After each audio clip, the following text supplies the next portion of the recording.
करने हैं आपको। 2x वर्ग धन y वर्ग धन 8z वर्ग ऋण 2 वर्गमूल 2xy धन 4 वर्गमूल 2yz ऋण 8xz। ठीक है, तो आपने इस टाइप का जो देखो x भी वर्ग में है, y भी वर्ग में है, z भी वर्ग में है, देख लो समझ लो। यदि इस टाइप का क्वेश्चन है, ऐसे प्रश्न के गुणनखंड आपसे निकालने को पूछा जा रहा है, आप देखेंगे क्वेश्चन का टाइप देखेंगे पहले, क्योंकि यहाँ कई टाइप के क्वेश्चन है, देखा आपने, क्योंकि अलग अलग फॉर्मूले हैं इस चैप्टर में। तो हमें क्या देखना होता है सबसे पहले कि ये क्वेश्चन का टाइप क्या है। ठीक, एक्स भी वर्ग में है, वाई भी वर्ग में है, जेड भी वर्ग में है, तो इसका मतलब यह है कि हमारे पास जो सर्व समीका है, सर्व समीका वो क्या है बच्चों, एक सर्व समीका हमने सीखी हुई है आइडेंटिटी, क्या, x धन y धन z का होल वर्ग, इसी में आते हैं x y और z वर्ग में, आते नहीं आते इस सर्व समीका में। तो इसी सर्व समीका पर बेस्ड है क्वेश्चन। तो बराबर क्या होता है बच्चों, x square plus y square plus z square plus नीचे लिख रहा हूं 2xy plus 2yz plus 2zx होता है। समझ रहे हो बात? तो आपके उसमें दो टाइप के क्वेश्चन है। यदि आप इससे पहला ये वाला क्वेश्चन देखोगे, इससे पहले वाला चौथा वाला क्वेश्चन, तो उसमें क्या दिया हुआ है, आपको प्रसार करो बोल रहे हैं। समझ में आ रही बात? आपको क्वेश्चन इस फॉर्म में दिया होगा और आपको उसका प्रसार इस फॉर्म में करना होगा। ये क्वेश्चन उल्टा है, इसमें क्या दिया हुआ है, ऐसे आपको दिया हुआ है, देख रहे खोल के दिया है, यही चीज दे रखी है आपको, समझ लो। अब आपको एक पता लगाना है कि ये है किसका प्रसार है, ये जो है ना किसका प्रसार है, तो वही उसके गुणनखंड क्या होगा, गुणनखंड निकालना मतलब ये निकालना। हमें यहां से उल्टा जाना है, समझ लो बात। तो यदि मुझे यहां से उल्टा जाना है तो मुझे क्या करना पड़ेगा बच्चों, इस चीज को इस फॉर्म में लिखना पड़ेगा, समझ लो बात। x वर्ग धन y वर्ग धन z वर्ग धन 2xy धन 2yz धन 2zx, इस रूप में लिखना पड़ेगा। तो इसका एक क्रम होता है, वो मैं आपको बता चुका हूं। ये क्रम क्या होता है बच्चों, x y z, इस क्रम में होते हैं x वर्ग धन y वर्ग धन z वर्ग धन 2xy धन 2yz धन 2zx। समझ रहे हो बात? अब देखिए इसका हल करेंगे तो जो x वर्ग होता है ना, पूर्ण वर्ग होता है, पूरे का वर्ग है, x का वर्ग है। यहां पर यदि आप देखें तो x का तो वर्ग है, लेकिन क्या 2 का भी वर्ग हो रहा है? नहीं हो रहा। तो इसको पहले पूरे के वर्ग के रूप में लिखेंगे, ठीक है। अब 2 किसका वर्ग होता है, कोई बच्चा बता सकता है मुझे? बस यही कहानी है इसमें, जो इसको जानता है उसके लिए क्वेश्चन सरल है, जो इसको नहीं जानता है उसके लिए फिर यह क्वेश्चन सरल नहीं है। 2 किसका वर्ग होता है बता दो चलो। 2 का वर्ग होता है, वर्गमूल 2 का वर्ग लिखोगे तो वर्गमूल 2 गुणा वर्गमूल 2 बराबर क्या हो जाएगा, वर्गमूल 4, क्योंकि दोनों वर्गमूल में तो क्या आ जाएगा उत्तर, 4 का वर्गमूल कितना होगा, तो 2 किसका वर्ग होता है, वर्गमूल 2 का, वर्गमूल 2 का। ये बात आ गई समझ में? वर्गमूल 2 का वर्ग 2 होता है भाई। 2 तो पूर्ण वर्ग संख्या है, पहले तो हम 2 का वर्गमूल 2 किसका वर्ग होता है ये वैसे अंकों में नॉर्मली हम नहीं बता सकते, ठीक है, क्योंकि 2 का वर्गमूल निकालना पड़ेगा आपको उसके लिए। तो 2 का वर्गमूल तो कैसा होगा, कैसी संख्या होगी, अपरिमेय संख्या होगी। समझ में आ रही बात? तो परफेक्ट पूरा कितना होगा ये हम बता नहीं सकते, क्योंकि उसका जो दशमलव प्रसार होगा वो कैसा मिलेगा हमको, अशांत अनावर्ती मिलेगा। अशांत अनावर्ती मिलेगा। तो ऐसे स्थिति में हम क्या बोलेंगे कि 2 किसका वर्ग है? वर्ग होता है वर्गमूल 2 का। समझ में आ रही बात? वर्गमूल 2 का वर्ग 2 होता है, ये लिखो क्या। ठीक है, समझ में आ गई बात क्या है? बस यही कहानी है, इसमें और कुछ नहीं है। तो अब मैं इसको कैसे लिखूंगा? वर्गमूल 2 गुणा x पूरे का वर्ग। आगे बात समझ लो बच्चों। धन y का वर्ग धन, अब इसको भी, ये तो y को अकेले ही है तो y का वर्ग ही लिखेंगे। अब 8 किसका वर्ग होता है? 8 किसका वर्ग होगा? जो होगा वो 8 होगा। समझ रहे हो कि नहीं समझ रहे हो? तो यहां पर अब वर्गमूल 8 को क्या लिखूंगा? अब वर्गमूल 8 की भी मान में निकाल सकता हूं थोड़ा बहुत। ठीक है, वर्गमूल 8 को मैं निकालूं तो वर्गमूल 8 को क्या लिख सकता हूं बच्चों? मैं 2 गुणा 4 लिख सकता हूं। 8 को मैं 2 गुणा 4 लिख सकता हूं ना, 2 चुको 8। और 4 का वर्गमूल मैं निकाल सकता हूं। 4 का वर्गमूल कितना होता है? 2 वर्गमूल 2 बार है। समझ में आ रही बात? यानी कि जो 8 होता है वो किसका वर्ग होता है? 2 वर्गमूल 2 का वर्ग होता है। समझ लो नहीं समझ रहे हो बात? 8 किसका वर्ग होता है? 2 वर्गमूल 2 का। 2 वर्गमूल 2 का वर्ग होता है। चेक कर लो, 2 वर्गमूल 2 को 2 बार गुणा करो। 2 वर्गमूल 2 गुणा 2 वर्गमूल 2, यदि मैं गलत कह रहा हूं तो क्या होगा? 2 दूनी 4 वर्गमूल 2 गुणा वर्गमूल 2 वर्गमूल 4 वर्गमूल 4 कितना हुआ? 4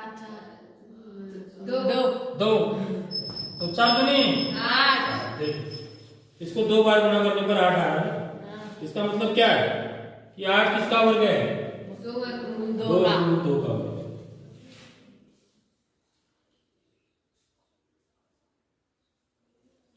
तो मैं 8 को क्या लिखूंगा बच्चों? 2 वर्गमूल 2 गुणा z पूरे का वर्ग। ठीक है, अभी ये कहानी अभी इतने नहीं है, ये तो मैं आपको चलो वर्ग करना बताया। अभी यहाँ पर देखो कोई ऋण चिन्ह के भी हैं, अभी ऋण चिन्ह वाले भी हैं, देख लो। इसलिए मेरे को ना यहाँ पर मैं अभी चिन्ह क्या लगाऊंगा मुझे कुछ पता नहीं है, मैंने सिर्फ वर्ग के रूप में लिखी है। सबसे पहले इनको पूर्ण वर्ग के रूप में लिखना होता है। समझ लो बात? सबसे पहले पूर्ण वर्ग के रूप में लिखना होता है। 2 जो है वर्गमूल 2 का वर्ग है।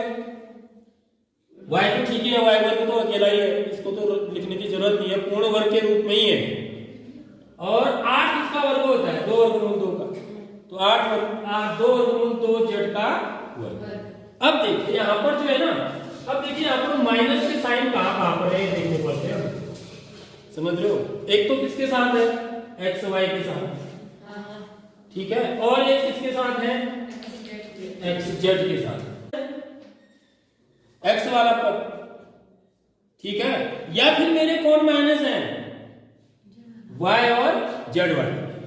समझ लो नहीं समझ लो? क्योंकि वाई वाला यहाँ है, जेड भी आ रहा है माइनस वाले साइन के साथ। ये तो एक्स आ रहा है, या तो मैं एक्स को माइनस करूं, ठीक है, तब भी मेरे को ये वैल्यू मिलेगी, या फिर मैं किसको माइनस करूं?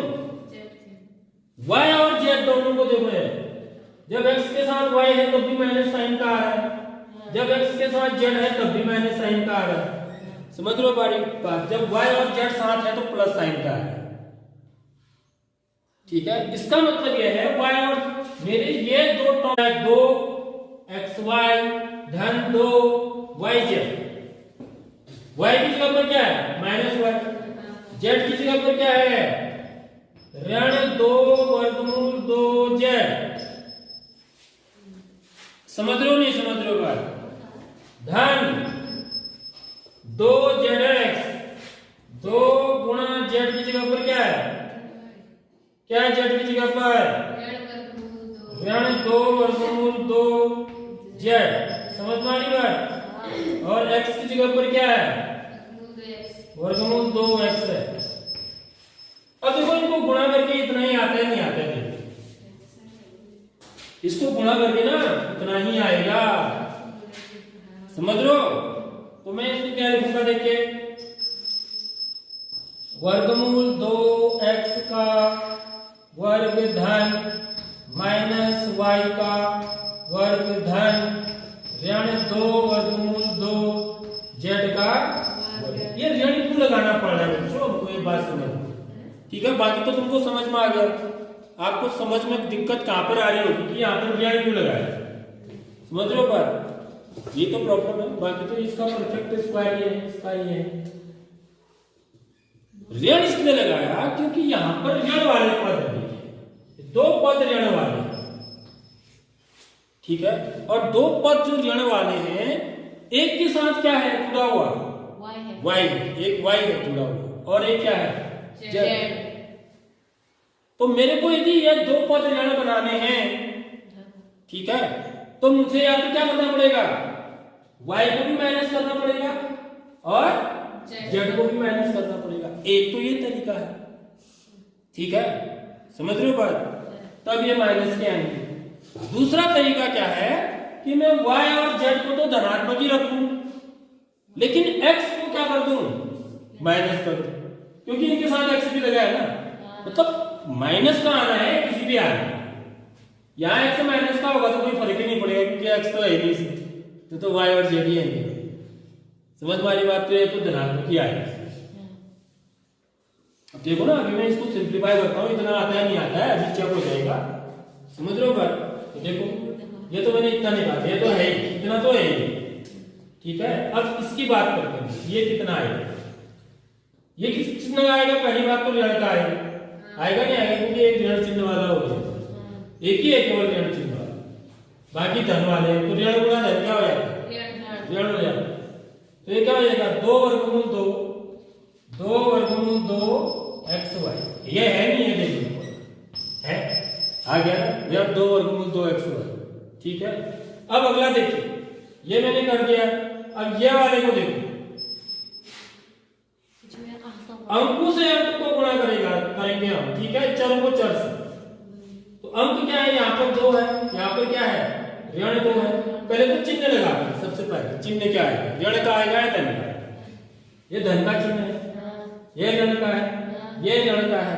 तो ऋण गुणा ऋण क्या होता है, धन गुणा धन क्या होता है, तो धन का आएगा। समझ में आगे नहीं आएगा, ये मेरे को धन का चाहिए था ना, इसलिए देख लो ये धन का आ रहा है ना। और ये क्या हो गया बच्चों, 2 दूनी 4 वर्गमूल 2, 4 वर्गमूल 2 yz है नहीं, क्योंकि ये सूत्र पर लगा रहे ना, ये सूत्र पर है आधारित सवाल है। अगला देखिए, लास्ट वाला पद मेरा क्या है, ये है, इनको गुणा करो सब। तो देखो पहले चिन्ह लगाएंगे, चिन्ह किस चीज का है, ये धन का है, ये ऋण का है, धन गुणा ऋण, ये धन का है, ऋण गुणा धन, तो ऋण का तो ऋण चाहिए। समझ में आ गई बात। अब इनको गुणा करते हैं, 2 दूनी 4 हो गए, ठीक है। वर्गमूल 2 गुणा वर्गमूल 2, वर्गमूल 2 गुणा वर्गमूल 2, वर्गमूल 4 कितना, अरे 2 बोलो ना सीधे सीधे, वर्गमूल 2 गुणा वर्गमूल 2 कितना होगा, 2 होगा, अभी तो बताया मैंने। वर्गमूल 2 का वर्ग 2 होता है, वर्गमूल 2 का वर्ग 2 होता है, इसका मतलब यह है कि वर्गमूल 2 गुणा वर्गमूल 2 कितना होगा, 2 होगा। या वर्गमूल 4 बोलो, वर्गमूल 4 का मान कितना हुआ, 2 ही हुआ। समझ में नहीं आ रही बात। तो ये कितना हो गया बच्चों, ऋण 4 गुणा 2, वर्गमूल 2 गुणा वर्गमूल 2, x z को पहले लिखूंगा, x को पहले लिखूंगा क्योंकि यहाँ x पहले लिखा हुआ है, x को लिखा फिर बाद में क्या लिख दिया, z। तो ये कितना आएगा, 4 दूनी 8, x z आएगा नहीं आएगा।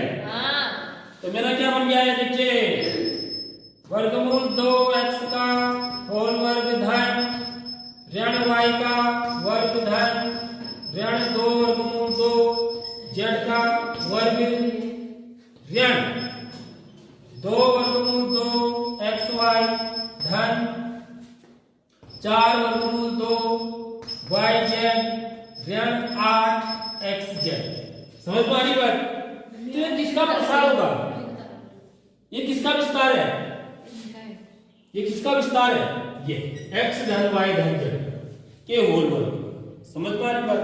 तो बराबर में क्या लिखूंगा? x की जगह पर क्या लिखूंगा? वर्गमूल 2।